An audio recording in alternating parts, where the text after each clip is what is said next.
Hello students, I am दीपक विजय। हम लोग आज इस वीडियो में लॉगरिथम का पार्ट 4 करेंगे। इसमें हम लोग प्रैक्टिस करेंगे various problems based on logarithm. तो देखते जाइए किस तरह से अच्छे अच्छे सवाल लॉगरिथम में बनाए जा सकते हैं, जो कि आईआईटी जेई मेंस एडवांस के लिए काफ़ी इंपॉर्टेंट हो सकते हैं। तो वन बाय वन ऐसे क्वेश्चंस का डिस्कशन चालू करते हैं। पहला क्वेश्चन है कि एक इक्वेशन हमें दे दी है, कॉम्प्लिकेटेड से पावर से, देखिए इसमें दोनों तरफ दोनों साइड्स पर, और इस इक्वेशन को सॉल्व करके एक्स की वैल्यू निकालने के लिए बोला गया है। यहाँ पर ये log x अलग है, +5 इसके बाहर है। यदि उसको पूरा अंदर रखना होता तो x+5 पर ब्रैकेट बनाता। अभी x+5 पर ब्रैकेट नहीं है, इसका मतलब log के अंदर केवल क्या है, x है। तो सोचिए इसको कैसे ट्राई करना चाहिए। यदि आप ट्राई कर चुके हैं तो देखिए किस तरह से इस क्वेश्चन का सॉल्यूशन बनाया जा सकता है कि जब भी कॉम्प्लिकेटेड से पावर्स दिखाई दे दोनों साइड्स पर, लोग मतलब इक्वेशन में दोनों साइड्स पर यदि कॉम्प्लिकेटेड से पावर्स हों, तो इस तरह की इक्वेशंस को सिंप्लीफाई करने के लिए लॉगरिथम यूज किया जाता है। हम दोनों साइड्स पर इक्वेशन में log अप्लाई कर सकते हैं, लेकिन दोनों तरफ बेस सेम रखना पड़ेगा हमें log का। तो यहाँ पर देखो सिंप्लीफाई करने के लिए मैं log अप्लाई कर रहा हूँ। अब यहाँ log x का बेस 10 है।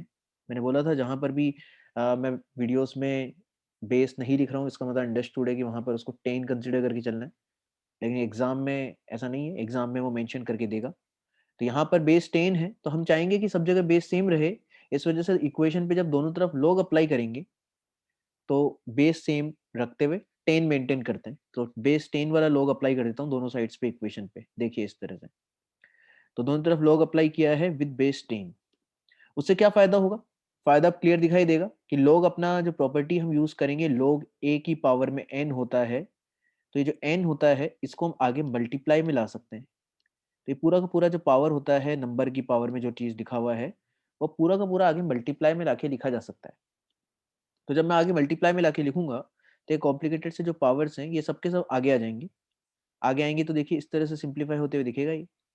log x प्लस 5/3 पूरा आगे आ गया, और इसी तरह से 5 प्लस log x भी हमारा पूरा का पूरा इसके आगे आते हुए दिखाई दे रहा है। ठीक है। अब एक काम यहाँ पर लोग करते हैं कि इसको सर कैंसिलेशन हो रहा है सर, ये जो टर्म है ये दोनों तरफ सेम टर्म दिखाई दे रहा है। log x प्लस 5 यहाँ भी है, यहाँ पर भी log x प्लस 5 है, दोनों जगह सेम टर्म है।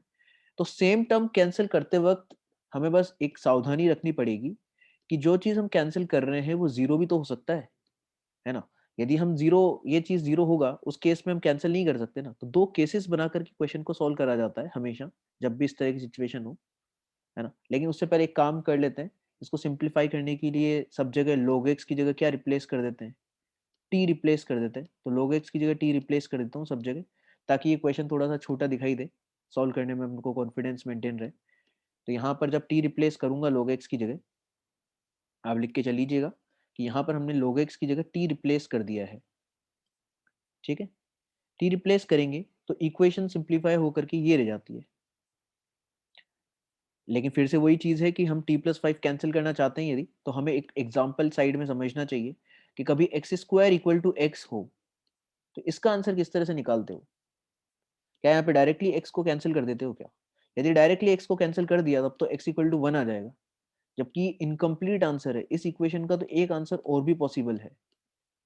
जो आंसर है उसको निकालने का तरीका ये हो सकता है कि हम इक्वेशन को एक तरफ ले आए, x² - x, और फिर फैक्टराइज करें, और फिर देखेंगे तो अपने कंप्लीट सॉल्यूशंस निकलते हुए दिखाई देते हैं। तो एक तरीका तो ये है ही कि आप इक्वेशन को एक तरफ कर लो, पूरा इक्वेशन को, और फैक्टराइज करके फिर आंसर निकाल लो। यहाँ से आंसर आ जाता है 0,1।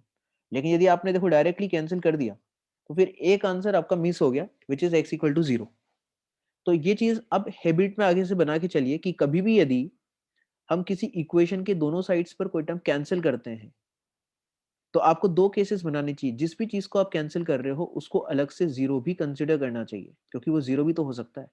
हाँ, जब वो जीरो नहीं है तो हमने दो केसेस ले लिए कि जो एक्स को हम कैंसिल करना चाहते थे, तो या तो एक्स जीरो है या फिर एक्स जीरो नहीं है। एक्स जीरो नहीं है तब तो आप सेम नंबर से सेम नंबर को कैंसिल कर सकते हो और कैंसिल करके इक्वेशन का सॉल्यूशन निकाल सकते हो। लेकिन जब x=0 है तो इसको वेरीफाई करके देखेंगे ओरिजिनल इक्वेशन में, तो x=0 भी सेटिस्फाई हो रहा है। इसका मतलब एक आंसर x=0 भी होगा। तो हमेशा दो केसेस में इस तरह से डील करना पड़ेगा जब भी कैंसिलेशन की बात हो। तो आगे से आप हमेशा के लिए टेक्निक बना लो कि जिस भी टर्म को कैंसिल करते हैं उसको अलग से जीरो बोलकर उससे भी सॉल्यूशन निकालना पड़ता है। तो एक बार देखो t+5 दोनों तरफ सेम टर्म था तो इसको कैंसिल करने का मन हो रहा था, इस वजह से दोनों तरफ मैंने t+5 को कैंसिल करने से पहले उसको अलग से जीरो भी कंसिडर किया है। हाँ, और जब दूसरे केस में वो जीरो नहीं है तब आप कैंसिल कर सकते हो, कैंसिल करेंगे तो इक्वेशन ये रह गई।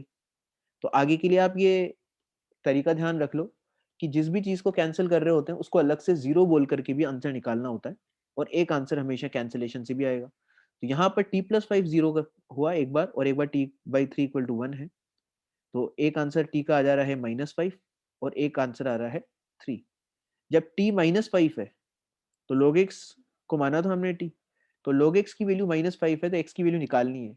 अब यहाँ हमें ध्यान रखना पड़ेगा कि log x का बेस क्या है, बेस 10 है, इसका मतलब x log x to the base 10 इसका वैल्यू हमें पता है, एक तो 5 -5 है, यह है एक तो वैल्यू, और एक वैल्यू हमारा आ रहा है log x to the base 10 का 3 आ रहा है, तो उससे भी आंसर निकालेंगे। तो when log x to the base 10 equal to -5, तो x कितना आ जाएगा, 10 raise to the power -5 using exponential form. ये आपने पिछले प्रीवियस जो वीडियोस हैं इस चैप्टर पे उनमें आपने देखा होगा, एक्सपोनेंशियल फॉर्म में कन्वर्ट किया जा सकता है।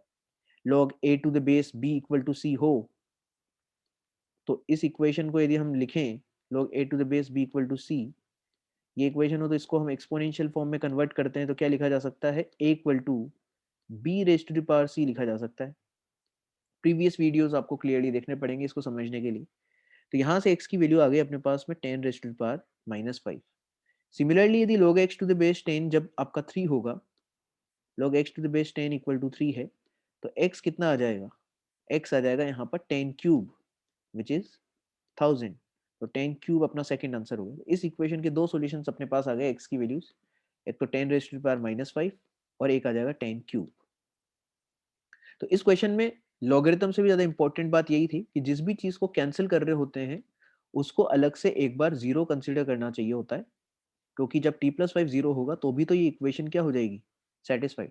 यदि आपने डायरेक्ट ही कैंसिल कर दिया होता तो आपने ये केस मिस कर दिया होता, तो आपका केवल एक आंसर आकर के रह जाता जो कि इनकम्प्लीट आंसर होता, तो गलत आंसर की कैटेगरी में चला जाता। तो जब भी आप कॉम्प्लिकेटेड पावर्स दिखे आपको दोनों साइड्स पर इक्वेशन में, तो आप ये मेथड यूज कर सकते हैं कि दोनों तरफ लॉग अप्लाई करें और फिर सॉल्व किया जा सकता है।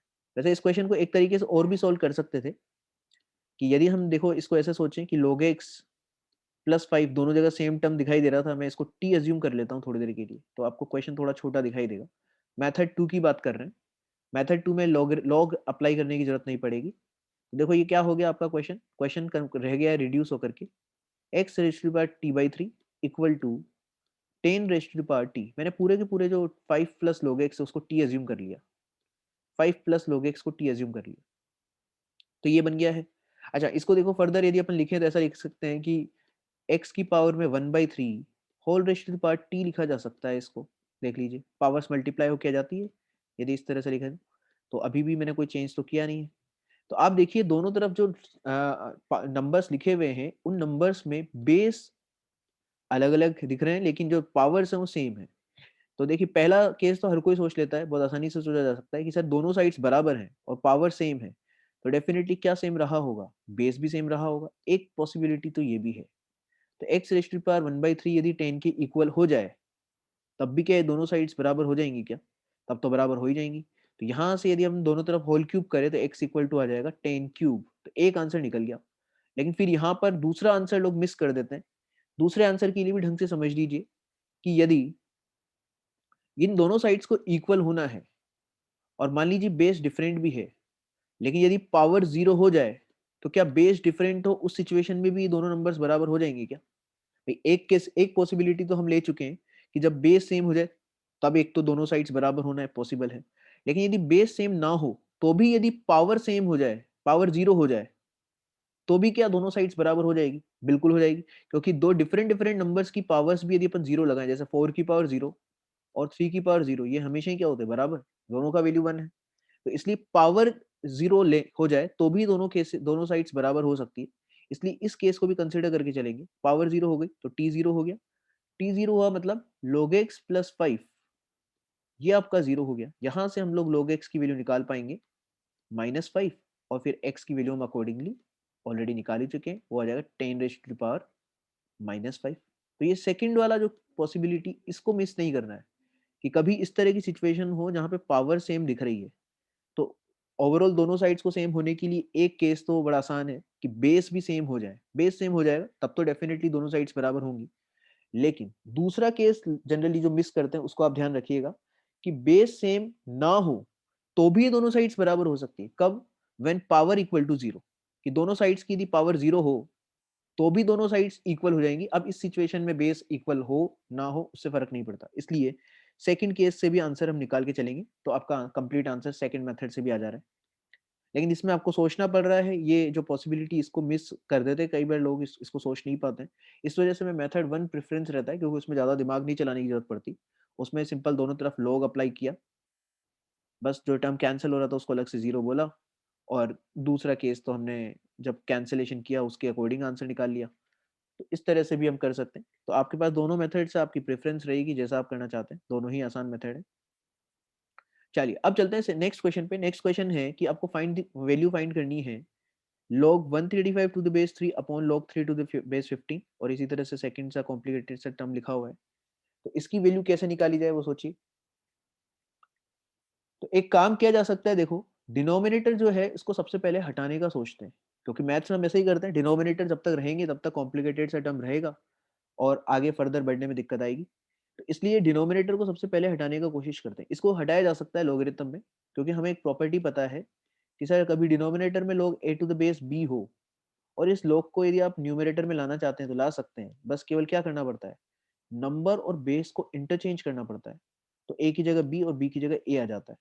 1/log a to the base b, ये log b to the base a के इक्वल होता है। ये हमारी प्रॉपर्टीज में आपने पढ़ा होगा पार्ट 1 में। तो इस वजह से यदि इस तरह से इस प्रॉपर्टी को लगाया जाए तो ये टर्म जब ऊपर आएगा तो मल्टीप्लाई में आएगा और क्या बन के आएगा, log 15 टू द बेस 3 बन के आ जाएगा। जो नंबर और बेस है वो आपस में इंटरचेंज हो जाएंगे। सिमिलरली जो सेकंड टर्म है ये भी यदि हम न्यूमरेटर में लिखे आए तो log 405 टू द बेस 3 बन के आ जाएगा। इससे दो फायदे हो गए, देखो एक तो हमारा सब जगह से डिनोमिनेटर हट गया और दूसरा सब जगह बेस सेम बन जाएगा। तो बेस सेम बनाना तो हमने पिछले वीडियोस में देखा है कितना इंपॉर्टेंट काम होता है लॉगरिथम में। तो यहाँ पर सबसे पहला स्टेप तो यही होना चाहिए कि जो डिनोमिनेटर्स है उनको न्यूमरेटर में ले आओ मल्टीप्लाई के फॉर्म में। तो देखो ये मल्टीप्लाई में आया ऊपर, तो ये टर्म आपका बन के आया log 15 टू द बेस 3 बन के आया। सिमिलरली सेकंड टर्म बन के आ गया log 405 to the base 3।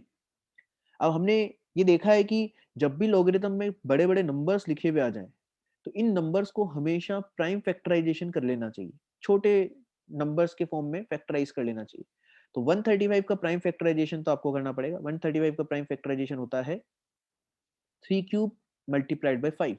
Similarly 15 को फैक्टराइज कर लिया, 405 को भी फैक्टराइज कर लिया। फैक्टराइज करने से फायदा क्या होगा कि ये जो टर्म बना है इसमें फॉर्मूला बनते हुए दिख रहा है, इसको m की तरह सोचें और ये n सोचें, तो log ऑफ mn बन गया। ये तो सोचिए log ऑफ mn को क्या लिखा जा सकता है, log ऑफ mn को लिख सकते हैं log m plus log n, ऐसा लिखा जा सकता है log m plus log n। और बेस तो सेम ही रहता है सब जगह, तो ये बेस तो सब जगह सेम मेंटेन कर लेंगे। यहाँ पर 3 है तो सब जगह 3 बेस आ जाएगा, ऐसा ही रहेगा। तो देखो इनको दो अलग अलग टर्म्स में ब्रेक करेंगे। अब सोचिए आप जब इसको ब्रेक करूंगा मैं log m प्लस n वाले फॉर्मूले में, तो जो पहला टर्म बनेगा वो काफी अच्छा सा खासा टर्म बन रहा है, उसको लिखा जा सकता है 3।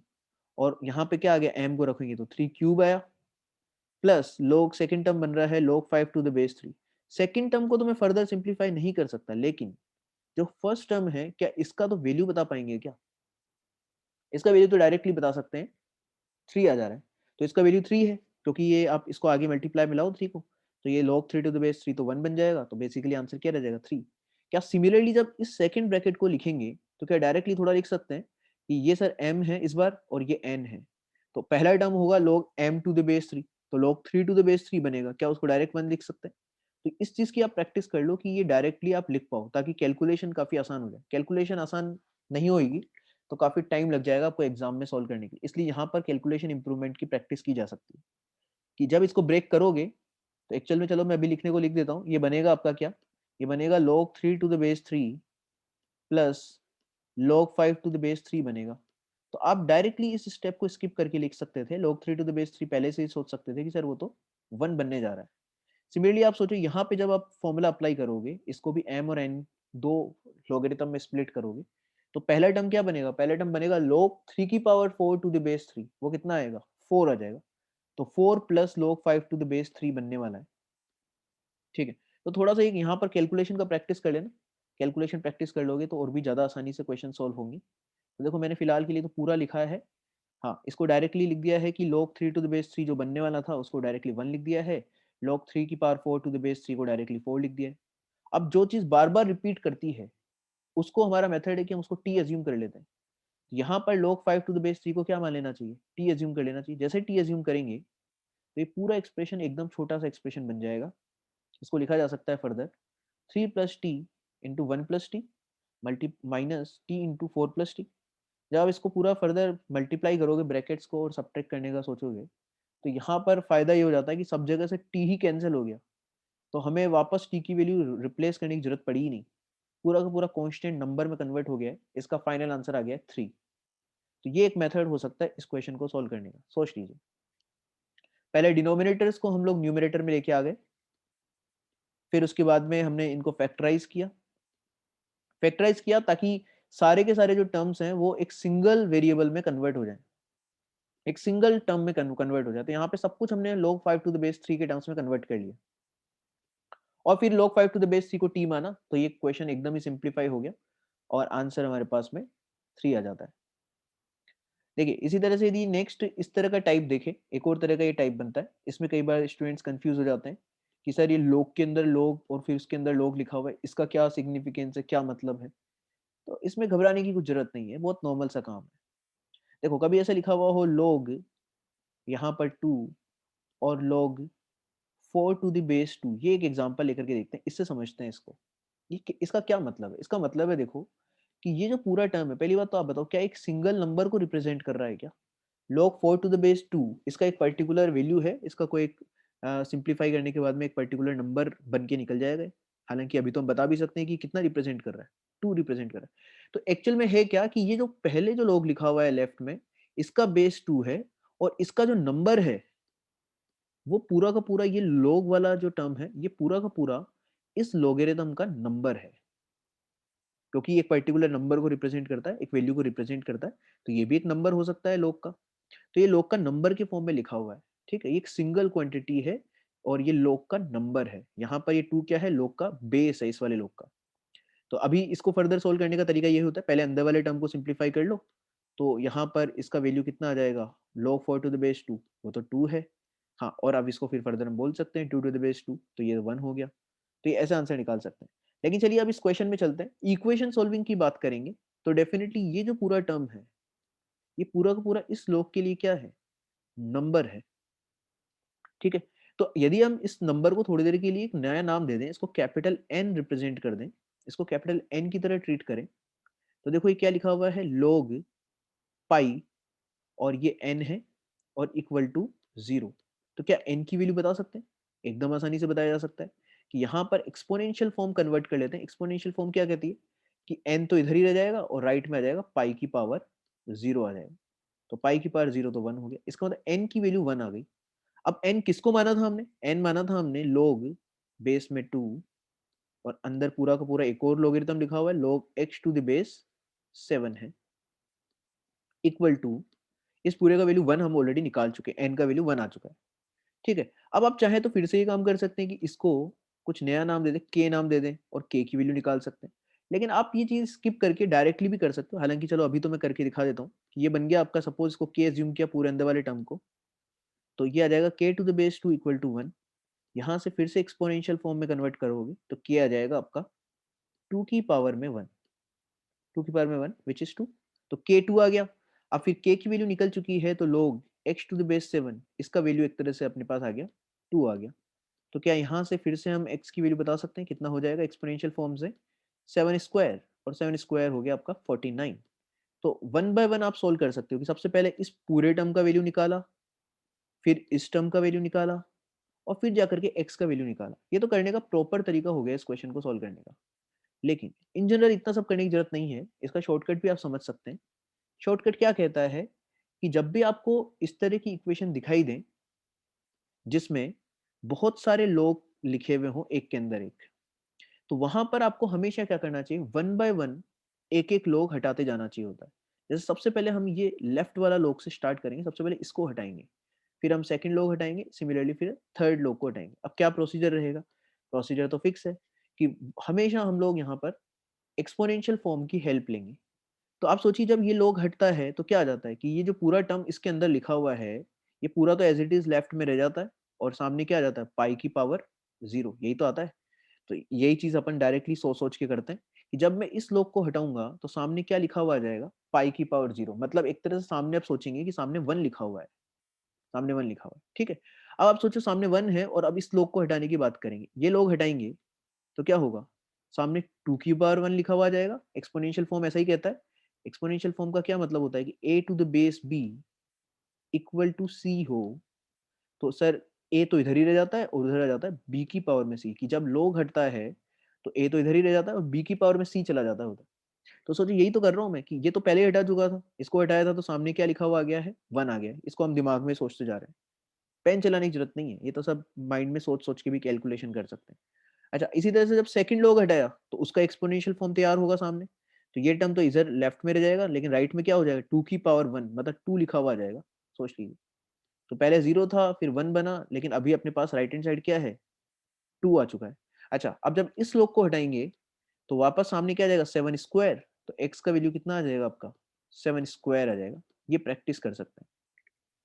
देखो इसी चीज को मैं एक एग्जांपल के थ्रू और बताता हूँ। जो सेकंड मेथड बताया, फर्स्ट मेथड तो नॉर्मली हर कोई अप्लाई कर सकता है बेसिक उनको अज्यूम करके। पहला मेथड क्या कहता था कि इसको n मान लो, n की वैल्यू निकाल लो, फिर इसको k मान लो, k की वैल्यू निकाल लो, फिर x की वैल्यू निकाल लो। तो लिखने में थोड़ा लंबा हो जाता है, लेकिन अभी छोटा मेथड की बात करें सेकंड क्वेश्चन में, देखो इसमें कि क्या किया जा सकता है कि सर पहला लोग हटाएंगे सबसे पहले लेफ्ट ही लेफ्ट वाला, इसको हटाएंगे तो इसका एक्सपोनेंशियल फॉर्म राइट में आ जाएगा। एक्सपोनेंशियल फॉर्म में लिखेंगे तो क्या लिखा हुआ आएगा सामने? 3 की पावर 1 लिखा हुआ आ जाएगा सामने, मतलब 3 लिखा हुआ आ जाएगा। ठीक है ये बात? अच्छा, जब ये हटेगा तो सामने फिर से क्या आएगा? 2 की पावर 3 लिखा हुआ आ जाएगा। 2 की पावर में चला जाएगा राइट हैंड साइड, ऐसा ही होता है, बेस की पावर में राइट हैंड साइड आ जाता है। तो 2 की पावर में 3 लिखा हुआ आ गया। 2 की पावर में 3 मतलब 8 लिखा हुआ है। अब सोचिए इसके राइट हैंड साइड में 8 लिखा हुआ है तो x कितना आ जाएगा? वो आ जाएगा 3 की पावर में 8 आ जाएगा। 3 की पावर में राइट हैंड साइड। तो फाइनल आंसर इस क्वेश्चन का हो गया 3 की पावर में 8। तो 1 बाय 1 एक एक लोग हटाओ। देखो दोबारा बोलता हूँ, इसको हटाएंगे तो इसका एक्सपोनेंशियल फॉर्म कहता है बेस की पावर में राइट हैंड साइड। तो बेस की पावर में राइट हैंड साइड लगाएंगे तो 3 लिखा हुआ आ गया। फिर जब ये लोग हटाया तो सामने 2 क्यूब लिखा हुआ आ गया, मतलब 8 लिखा हुआ है। फिर जब इस लोग को हटाएंगे तो सामने 3 की पावर 8 लिखा हुआ आ जाएगा। मतलब जो जिस भी लोग को हटाते हैं उसकी बेस में, बेस की पावर में कौन आ जाता है? राइट हैंड साइड आ जाता है। जैसे यहाँ पर बेस 3 था और राइट हैंड साइड 8 था, तो 3 की पावर में 8 आ जाता है। तो इस तरह से प्रोसीड करते जाते हैं। देखो यदि ये मेथड समझ में आता है तो एक कॉम्प्लिकेटेड सा दिखने वाला सवाल आप बिना पेन चलाए कर सकते हैं। इसमें बिल्कुल भी पेन मत चलाइएगा, बिना पेन चलाए पूरे क्वेश्चन को ट्राई करने का कोशिश करेंगे अपन। यदि कैलकुलेशंस अच्छी बनानी है तो देखो ये जो चीज़ मैं बोल रहा हूँ वो जरूर आप लोग इसी तरीके से कीजिए जैसे मैं बोल रहा हूँ, बिना पेन चलाए, यहीं के यहीं करते हैं। देखो सबसे पहले ये लोग हटेगा, ये लोग हटेगा, लोग बेस में 4 है तो सामने क्या लिखा हुआ आ जाएगा? सामने लिखा हुआ आ जाएगा 4 की पावर में 1/2। 4 की पावर में 1/2 कितना होता है? 2 होता है। तो राइट हैंड साइड में लिखा हुआ आ गया 4 की पावर में 1/2 विच इज 2। तो 2 लिखा हुआ है। अब सोचिए राइट हैंड साइड में 2 है तो ये 2, ये जो मल्टीप्लाई वाला 2 है ये उधर जाके डिवाइड होगा, तो 2 से 2 जब कैंसिल होगा तो यहाँ पे राइट हैंड साइड में क्या बच जाएगा? 1 बच जाएगा। ठीक है। अच्छा जी, अब ये फर्दर जब ये वाला लोग हटाएंगे हम लोग, ये लोग हटाएंगे तो सामने क्या आ जाएगा? 2 की पावर में 1, मतलब इस पूरे एक्सप्रेशन का वैल्यू कितना आ गया? इक्वल टू 2 आ गया। ये सोच सकते हैं दिमाग से। तो ये पूरा वैल्यू 2 है। तो सोचिए इस इक्वेशन को सॉल्व करने के लिए इस 1 को हम राइट में भेजेंगे, 1 उधर जाके सब्ट्रैक्ट होगा।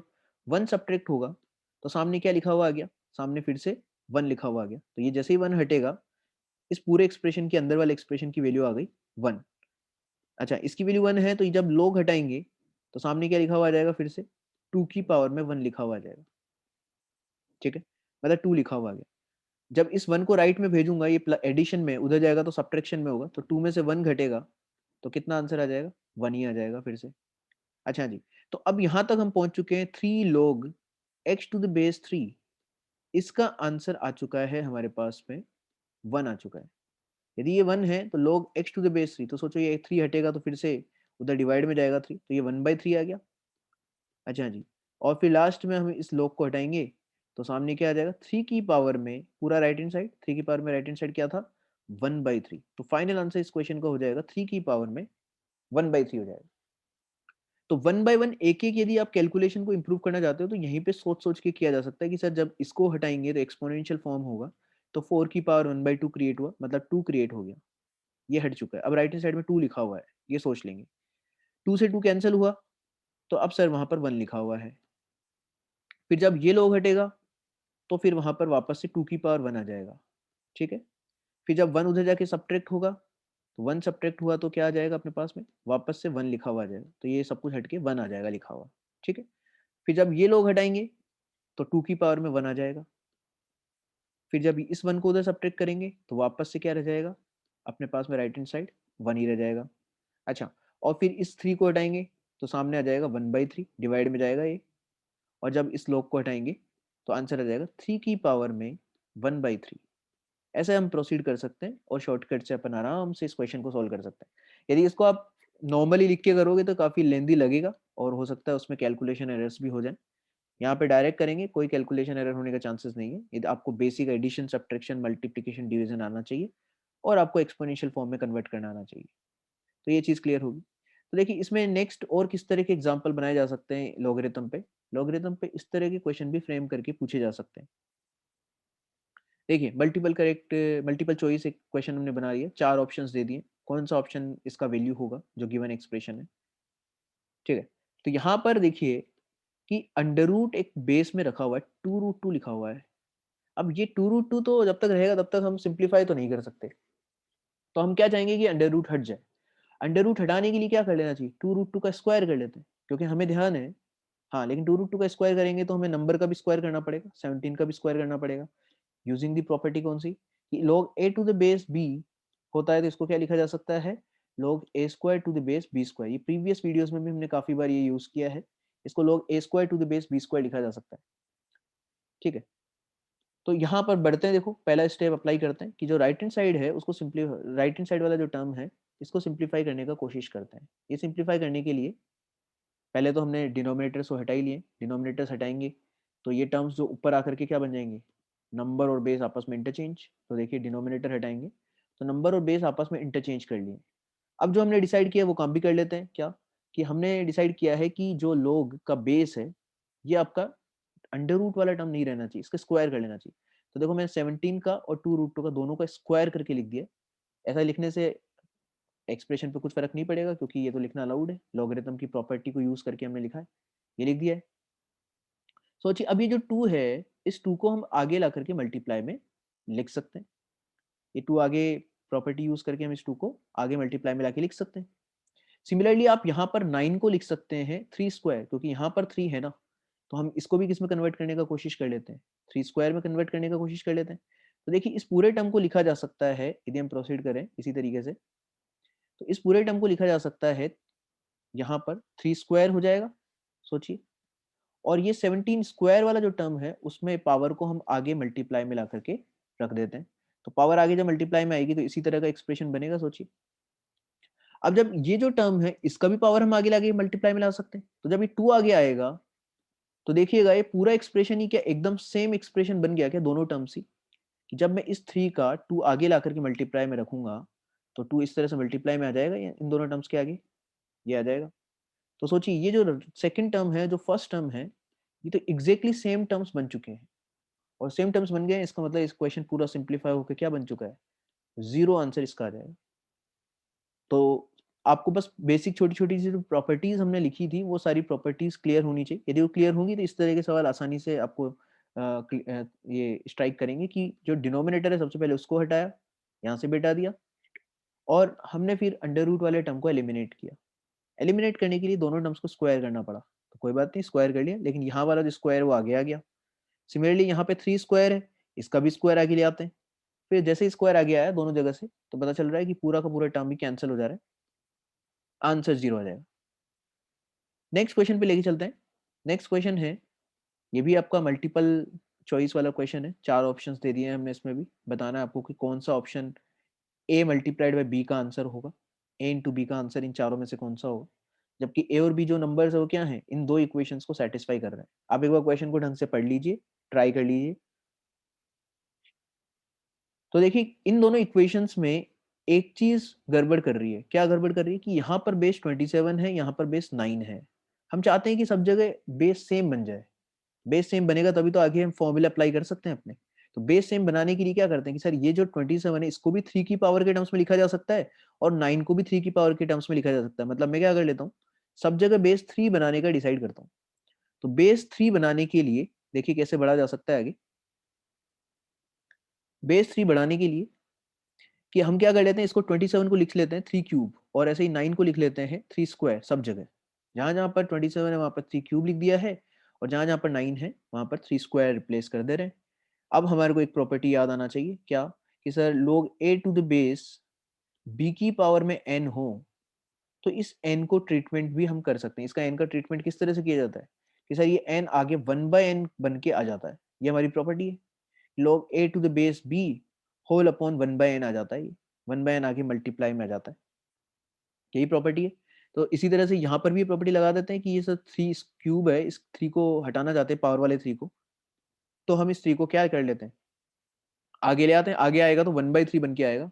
डिवाइड में आता है, जो भी पावर आप ले आगे लेके आते हैं, बेस की जो भी पावर आप आगे लाना चाहते हैं वो डिवाइड में आ जाती है।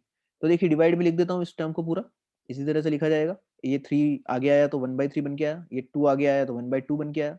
ऐसे सब जगह किया है। अब देखिए हमें a इंटू बी बनाना है। a इंटू बी कब बनेगा, जब log a to the base 3 और log b to the base 3 आपस में ऐड हो। तो इसलिए क्या करना चाहिए, दोनों इक्वेशंस जो अब बन के तैयार हैं इन दोनों इक्वेशंस को ऐड कर देना चाहिए। इन दोनों इक्वेशंस को ऐड कर देना चाहिए। देखो ऐड करोगे तो क्या इसी तरह का इक्वेशन बनेगा, सोचिए। जब दोनों इक्वेशंस को ऐड कर रहा हूँ तो पहले टर्म में पहला टर्म जोड़ा तो 1/3 कॉमन आया, है ना। या फिर आप ऐसे कर सकते हो कि ये जो टर्म है 1/3 और इसमें जोड़ेंगे तो क्या कॉमन आ जाएगा, log a to the base 3 वापस पूरा का पूरा कॉमन आ गया। तो ये बना और आगे कोफिशिएंट क्या बन जाएगा, 1/3 टू द बेस 1/2। ऐसा भी कर सकते हैं। या फिर आप फर्स्ट टर्म में फर्स्ट टर्म भी जोड़ सकते थे, एक ही बात है। तो जैसे ये किया एडिशन दोनों इक्वेशंस का, तो यहाँ से 1/3 प्लस 1/2 पूरा का पूरा टर्म ही कॉमन आ जा रहा है। यदि इस पूरे टर्म को कॉमन लेकर के लिखें तो लोग 1/3 टू द बेस 1/2 का वैल्यू, 1/3 प्लस 1/2 का वैल्यू कितना हो जाता है एडिशन करेंगे तो आ जाएगा 5/6। तो 5/6 को मैंने उधर राइट हैंड साइड में मल्टीप्लाई कर लिया, ले राइट हैंड साइड में ले जाएंगे तो राइट हैंड साइड में जाएगा तो 6/5 बन के जाएगा। तो ये इक्वेशन जो गिवन इक्वेशंस थी वो काफी ज्यादा सिंप्लीफाई हो गई और फायदा ये हो गया कि लेफ्ट हैंड साइड में फॉर्मूला बन के तैयार है। log a to the base 3 और log b to the base 3 में फर्स्ट प्रॉपर्टी लगाई जा सकती है। ऐड करने पर ये सिंगल लॉगरिथम में कन्वर्ट हो जाएंगे, नंबर्स आपस में मल्टीप्लाई होंगे। तो ये बन जाएगा log ab to the base 3, यही बनेगा। और log ab to the base 3 यदि आ चुका है तो यहाँ से हम ab की वैल्यू निकाल सकते हैं using exponential form. Exponential form में कन्वर्ट करेंगे तो ab तो लेफ्ट में रह जाएगा और राइट में क्या आ जाएगा, 3 की पावर में 5 और 3 की पावर 5 तो होता है 243। तो एक्सपोनेंशियल फॉर्म में कन्वर्ट करके यहाँ पर a इंटू बी का प्रोडक्ट हम निकाल सकते हैं। देख लीजिए, तो पहले हमने सब जगह बेस सेम बनाए और फिर जो इक्वेशन दो दो क्रिएट हो जा रही है उससे फायदा हमें ये मिल रहा है कि दोनों को यदि ऐड करेंगे तो ऐड करने पर ए बी वाला टर्म क्रिएट होते हुए दिखाई दे रहा है। क्योंकि log a to the base 3 और log b to the base 3 में जब प्रॉपर्टी लगाई तो ये बन जाता है log ab to the base 3 और हमें ab की वैल्यू ही निकालनी है।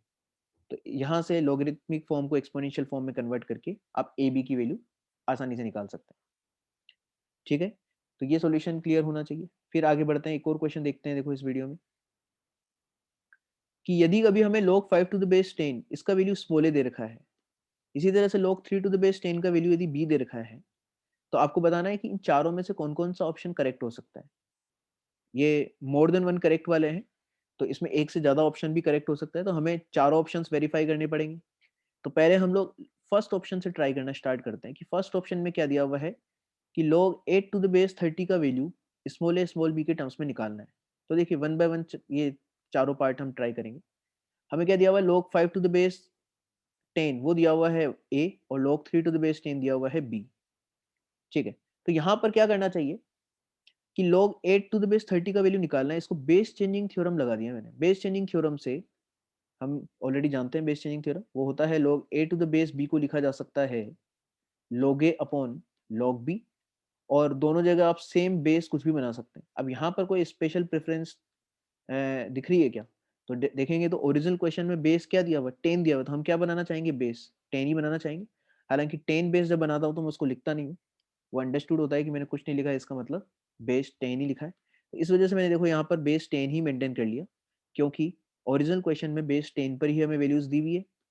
तो अब देखिए 8 को हम फैक्टराइज करेंगे, 2 क्यूब बनेगा, ऐसे नीचे फैक्टराइज करेंगे तो इसको लिख सकते हैं 10 इंटू 3। 10 के टर्म्स में इसलिए ब्रेक कर रहा हूँ क्योंकि log 10 का वैल्यू हमें पता है, log 10 टू द बेस 10 कितना होता है, 1 होता है। तो देखिए 8 को लिखा हमने 2 क्यूब और 3 आगे आ गया। इसी तरीके से नीचे भी हम ब्रेक करेंगे, क्या हो जाएगा, नीचे हो जाएगा log 10 प्लस log 3। log 10 का वैल्यू 1 होता है, लेकिन चक्कर ये है कि हमें जो है log 5 की वैल्यू दे रखी है, जबकि यहाँ पर log 2 की वैल्यू चाहिए। तो log 2 को क्या मैं इस तरह से लिख सकता हूँ, ये प्रीवियस वीडियोस में भी किया है, 10/5 लिखा जा सकता है log 2 को, ये लिखा जा सकता है। और ये लिख देंगे तो इसको लिखा जा सकता है फर्दर log 10 माइनस log 5। सोच लीजिए, log 10 माइनस log 5 लिखा जा सकता है। log 10 का वैल्यू 1 होता है और log 5 का वैल्यू तो स्मॉल ए है, तो मतलब जो log 2 है उसका वैल्यू हम निकाल के देखेंगे तो वो आ जाता है 1 माइनस ए। सोच लीजिए, सब जगह बेस 10 है इसलिए वो मैंने लिखा नहीं है, बार बार मैं उसको नहीं लिखता हूँ, बेस 10 वाले को मैं बार बार रिपीट नहीं करता हूँ, नहीं तो क्वेश्चन दिखने में काफी कॉम्प्लिकेटेड हो जाएगा और कैलकुलेशन एरर होने के चांसेस होंगे। तो देखो 2 का वैल्यू नहीं पता है हमें, log 10 का वैल्यू पता है और एक log 5 का वैल्यू पता है, तो इसलिए हमने 2 को कन्वर्ट कर लिया 10 और 5 के टर्म्स में। तो 10/5 लिख दिया 2 को, और नीचे तो हमने प्रॉपर्टी लगाई दी है, log m इंटू एन को लिखा जा सकता है log m plus log n। तो अब न्यूमरेटर में भी जब सेकंड प्रॉपर्टी लगाएंगे तो ये ऐसा ब्रेक हो जाएगा, सोच लीजिए।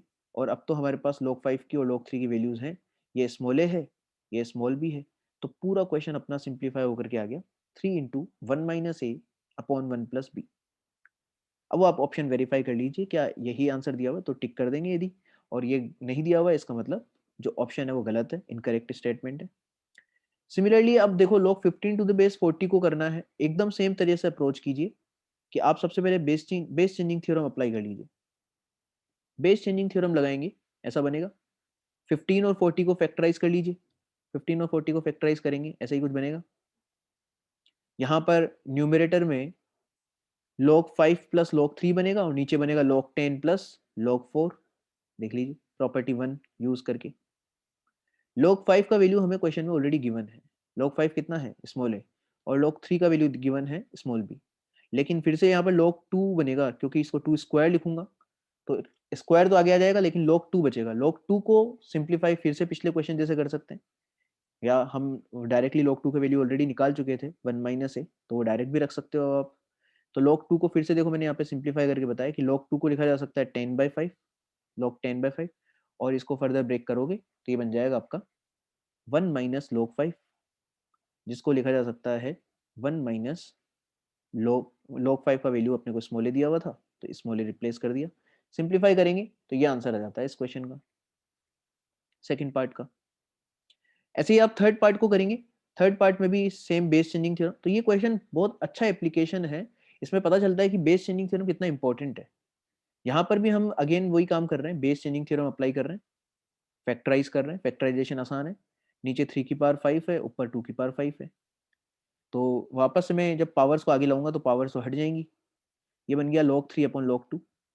log 3 का वैल्यू दो पार्ट में हम निकाल चुके हैं, तो आप डायरेक्ट भी रख सकते हो या पूरा पूरा वापस भी सिंप्लीफाई कर सकते हो। log 3 का वैल्यू तो हमें डायरेक्ट पता ही है कि वो तो b है, तो यहाँ से आ जाएगा 1 माइनस ए अपॉन स्मॉल बी। ये फाइनल आंसर हो जाएगा आपका इस क्वेश्चन का। देख लीजिए, तो ये छोटे छोटे सवाल हैं, लेकिन ये अपना बेसिक क्लियर कर देते हैं कि किस तरह से इन फॉर्मूलाज को अप्लाई करने का सोचा जाता है। वो थिंकिंग डेवलप करने के लिए आपको पहले ये सब बेसिक क्वेश्चंस ट्राई करने जरूरी होते हैं लॉगरिथम में। एक बार ये बेसिक क्वेश्चंस पे कमांड हो गया तो फिर क्वेश्चन कितना भी अच्छा हो उसको आसानी से आप सोल्व करके आंसर निकाल सकते हो। जैसे एक क्वेश्चन और देखते हैं यहाँ पर कि कभी ये इक्वेशन दे रखी है और हमें बोला गया है कि इस पूरे एक्सप्रेशन का वैल्यू निकालना है। एक लॉगरिथमिक इक्वेशन दे रखी है और आपको बोला गया है कि a की पावर 4 प्लस b की पावर 4 अपॉन ए स्क्वायर बी स्क्वायर माइनस 40, इस पूरे एक्सप्रेशन का वैल्यू निकालना है। तो देखिए एक चीज तो बड़ा आसानी से सिंप्लीफाई होते हुए सबको दिखाई दे जाती है कि सर ये जो टर्म है ये सिंप्लीफाई हो रहा है, यहाँ पर बेस सेम है तो प्रॉपर्टी 1 लगाएंगे तो ये क्या बन जाएगा, ये बन जाएगा log ab to the base 5। ये बन सकता है न्यूमरेटर तो, और इस 2 को तो क्रॉस मल्टीप्लाई कर देते हैं, 2 को क्रॉस मल्टीप्लाई कर दिया। तो यहाँ पर जब आगे बढ़ूंगा तो पहला काम तो एक कर लेते हैं, राइट हैंड साइड में हम प्रॉपर्टी यूज कर लेते हैं अपनी, राइट हैंड साइड में प्रॉपर्टी यूज करेंगे तो ये सिचुएशन बनेगी। देखिए राइट हैंड साइड में प्रॉपर्टी लगाएंगे और क्रॉस मल्टीप्लाई करेंगे तो ये सिचुएशन बनेगी, देख लीजिए आराम से। अब दो तरह के दोनों तरफ लॉगरिथम तो है, लेकिन ये आगे 2 मल्टीप्लाई में रहेगा तब तक कंपेयर नहीं कर सकते, तो इस 2 को हटा सकते हैं। 2 को हटाने का क्या तरीका होगा, इसको पावर में ले जाते हैं, तो ये 2 जो है वो पावर में चला जाएगा इस तरह से, देख लीजिए आराम से, 2 पावर में चला गया। और अब तो फिर दोनों तरफ बेस सेम है, तो हमारा ये बेसिक फंडा यूज हम कर सकते हैं कि log x to the base a equal to log y to the base a हो, तो फिर हम क्या बोल सकते हैं कि सर बेस सेम है और आंसर सेम आ रहे हैं, तो डेफिनेटली क्या रहा होगा, दोनों तरफ के नंबर्स भी सेम रहे होंगे, तो यहाँ पर x इक्वल टू वाई बोला जा सकता है। तो हम इसी तरह से बोल सकते हैं कि यहाँ पर बेस सेम है, तो ये जो नंबर है और जो ए बी वाला टर्म है, ये दोनों टर्म्स इक्वल रहे होंगे, इस वजह से इनको डायरेक्टली कंपेयर करके लिख रहा हूँ। तो कंपेयर करेंगे तो देखिए आंसर इस तरह का बनेगा। अब इसको फर्दर सिंप्लीफाई करना तो इजी काम है, कैसे किया जा सकता है कि इस होल स्क्वायर को खोल देते हैं, होल स्क्वायर को खोलेंगे तो ऊपर बनेगा A square plus B square plus 2ab और नीचे बनेगा 9, A square plus B square plus 2ab और नीचे बनेगा 9, और क्रॉस मल्टीप्लाई कर देंगे 9 को, तो इस तरह की सिचुएशन बनेगी, देखिएगा ये बनेगा। तो यहाँ से जब इसको परफेक्ट स्क्वायर को खोलोगे तो ए स्क्वायर प्लस बी स्क्वायर और 2ab जब राइट हैंड साइड में जाएगा तो ये बन जाएगा 7ab के इक्वल, 7ab के इक्वल आ जाएगा ये। लेकिन हमें ए स्क्वायर प्लस बी स्क्वायर का वैल्यू नहीं चाहिए, हमें चाहिए ए की पावर 4 प्लस बी की पावर 4 का वैल्यू चाहिए, जो गिवन क्वेश्चन था उसमें, आपने यदि क्वेश्चन नोट किया होगा तो उसमें लिखा हुआ है ए की पावर 4 प्लस बी की पावर 4 का यूज आएगा उसमें। तो ये निकालने के लिए क्या कर लेते हैं, दोनों साइड्स पे स्क्वायरिंग कर लेते हैं, दोनों तरफ इक्वेशन का स्क्वायरिंग कर लो। स्क्वायरिंग करेंगे तो सोचिए आप यहाँ पर तो क्या बनेगा, यहाँ बनेगा ए की पावर 4 प्लस बी की पावर 4 बनेगा, एक तो कि ये कैपिटल ए है और ये कैपिटल बी है, तो ए स्क्वायर किया तो ये है, बी स्क्वायर किया तो ये है, और आएगा 2ab, तो ये आ जाएगा 2a स्क्वायर बी स्क्वायर। तो लेफ्ट हैंड साइड का स्क्वायरिंग करने से ये टर्म बन रहा है, राइट हैंड साइड का स्क्वायरिंग करेंगे तो बनेगा 49a square B square, right hand side की स्क्वायरिंग से ये बन रहा है। अब ये 2a स्क्वायर बी स्क्वायर तो उधर चला जाएगा, तो ये आ जाएगा आपके पास 47a स्क्वायर बी स्क्वायर के इक्वल। तो देखिए फर्दर इसको यदि अपन स्क्वायरिंग करने के बाद में सिंप्लीफाई करके लिखें तो ये बनेगा टर्म, और एक तरफ लेके आऊंगा तो a की पावर 4 b की पावर 4 का एडिशन किसके इक्वल आ गया, वो आ गया 47a स्क्वायर बी स्क्वायर के। तो यहाँ से लिख सकते हैं a की पावर 4 b की पावर 4 का addition divided by a square B square, इसका वैल्यू 47। अब जो निकालना है वहां पर वैल्यू पुट कर दो, यही तो पूरा टर्म पूछा गया था, इस टर्म में यदि को वहां पर वैल्यू रिप्लेस करोगे तो अपना फाइनल आंसर आ जाएगा। सोचिए हमने इसका वैल्यू निकाल लिया है, ये आ गया 47, 47 माइनस 40 करोगे तो इस क्वेश्चन का आंसर फाइनली 7 आ जाता है। तो बेसिक बेसिक फॉर्मूले सारे लगाने की प्रैक्टिस कर रहे हैं, प्रैक्टिस सेशन लॉगरिथम का यदि ढंग से आप ये अटेंड कर रहे हैं तो आपको एक भी क्वेश्चन में बाद में लॉगरिथम के एक भी क्वेश्चन में कोई प्रॉब्लम नहीं होगी। देखो एक क्वेश्चन और इसमें देखते हैं, दो इक्वेशन दे रखी, दो वेरिएबल टाइप का इक्वेशन देखते हैं, दो इक्वेशन दो वेरिएबल का सवाल है कि log x to the base y plus log y to the base x, इसका वैल्यू तो हमें 2 दिया हुआ है। ऐसे ही सेकंड इक्वेशन दे रखी X square plus Y equal to 12 दे रखा है और हमें x इंटू वाई का वैल्यू निकालना है, तो यहाँ पर कैसे बढ़ना चाहिए। तो आप देखो एक ऑब्जर्वेशन की जरूरत है कि सर ये जो टर्म है एंड ये जो टर्म है ये आपस में कैसे टर्म्स हैं, रेसिप्रोकल, क्योंकि देखो आप इसमें x और y जो इसके नंबर और बेस हैं वो यहाँ पर इंटरचेंज होके लिखे, मतलब कहने का मतलब ये फायदा उठाया जा सकता है कि यदि मैं log x to the base y इस पूरे एक्सप्रेशन को t एज्यूम कर लूं, इसको पूरा t एज्यूम कर लूं, तो क्या हम डायरेक्टली कमेंट कर पाएंगे कि log y to the base x क्या बन जाएगा, वो बन जाएगा 1/t। क्यों, क्योंकि log y to the base x किसके इक्वल होता है, log 1 upon log x to the base y के, और जब वैल्यू रिप्लेस करोगे तो कितना आ गया आपका 1/t बन चुका है, 1/t बन जाएगा, सोच लीजिए। तो इसको t मानेंगे तो ये 1/t बन गया है। तो इस बात का फायदा उठाते हुए चलते हैं इस क्वेश्चन को सोल्व करने में। तो जब पहली इक्वेशन को बात करें तो हमने log x to the base y को t एज्यूम कर लिया, जैसे ही t एज्यूम करेंगे तो हमारी जो फर्स्ट इक्वेशन गिवन इक्वेशन है वो कन्वर्ट हो जाएगी t plus 1/t equal to 2, ये बनेगा, सोच लीजिए। अब इसको एलसीएम ले लेते हैं, लेफ्ट हैंड साइड को एलसीएम लेंगे और क्रॉस मल्टीप्लाई करेंगे तो ये आ जाएगा आपका T square plus 1 equal to 2t, LCM लेकर के क्रॉस मल्टीप्लाई किया है, एक तरफ लाऊंगा तो क्वाड्रेटिक ये बनेगी, जब इसको सॉल्व करोगे तो t इक्वल टू 1 आता है। अच्छा, t किसको माना हुआ था? log x to the base y को। log x to the base y का वैल्यू 1 है, तो यहाँ पर फिर से एक्सपोनेंशियल फॉर्म में कन्वर्ट कीजिए, x तो लेफ्ट में रह जाएगा, राइट में क्या आ जाएगा? y की पावर में 1, मतलब इक्वेशन क्या आ गई? x equal to y। तो पहली इक्वेशन जो दिखने में कॉम्प्लिकेटेड थी, लॉगरिथम के फॉर्म में थी, हमने उसको सिंप्लीफाइड इक्वेशन में कन्वर्ट कर दिया x इक्वल टू y में। सेकंड इक्वेशन को अब यूज में लाते हैं। सेकंड इक्वेशन हमें दी हुई है ये, तो अब तो ये सवाल क्या रह गया? दो इक्वेशन, दो वेरिएबल सोल्व करने वाला क्वेश्चन रह गया। यहाँ पर दो वेरिएबल्स हैं और उनके लिए दो इक्वेशंस दे रखी है। तो आप सोचिए यहाँ से y की वैल्यू उठा करके फर्स्ट इक्वेशन से सेकंड वैल्यू इक्वेशन में सब्स्टिट्यूट कर देते हैं, तो एक्स स्क्वायर प्लस एक्स का वैल्यू आ जाएगा आपका 12 के इक्वल, जो कि एक नॉर्मल क्वाड्रेटिक है। इस क्वाड्रेटिक को सॉल्व करेंगे तो आंसर आता है एक तो 3 और एक आता है -4। अच्छा, जब x की वैल्यू 3 है तब तो कोई दिक्कत नहीं, लेकिन जब x की वैल्यू -4 है तो आप सोचो ये जो ओरिजिनल क्वेश्चन है क्या ये डिफाइंड रहेगा क्या? ओरिजिनल क्वेश्चन में क्या था? log के आगे रखा हुआ था x, तो x नेगेटिव हो सकता है क्या? x नेगेटिव हो ही नहीं सकता। इस वजह से x इक्वल टू जो -4 है ये तो रिजेक्ट हो गया। तो फाइनली x की वैल्यू क्या आ जाएगी? केवल 3 आ जाएगी। x की वैल्यू 3 आ गई तो आप किसी भी इक्वेशन में पुट करके, या तो फर्स्ट इक्वेशन या सेकंड इक्वेशन, किसी भी इक्वेशन में पुट कर दीजिए x की वैल्यू, तो y की वैल्यू अपने पास में आ जाएगी 4 आ जाती है। ठीक है, तो इस तरह से क्वेश्चन में प्रोसीड किया जा सकता है। यदि सॉरी x इक्वल टू 3 है तो y भी अपना कितना आ जाएगा? 3 ही आ जाएगा। तो ये आपका फाइनल आंसर हो जाएगा कि दो, एक ही केवल सॉल्यूशन है इस इक्वेशन का कि x भी 3 होना चाहिए एंड साइमल्टेनियसली इन दोनों इक्वेशंस में y भी 3 होना चाहिए, तभी जाकर के इक्वेशन सॉल्व की जा सकती है।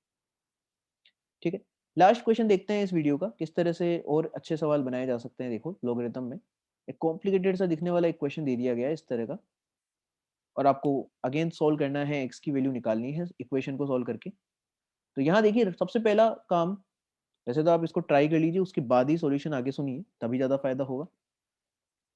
यदि आपने ट्राई कर लिया है तो देखिए सबसे पहला काम तो राइट हैंड साइड को सिंप्लीफाई करना होना चाहिए। हमें ये पता है कि sir log a to the base b कभी हो, और हम इसमें क्या अप्लाई कर सकते हैं? log a square to the base b square लिखा जा सकता है इसको।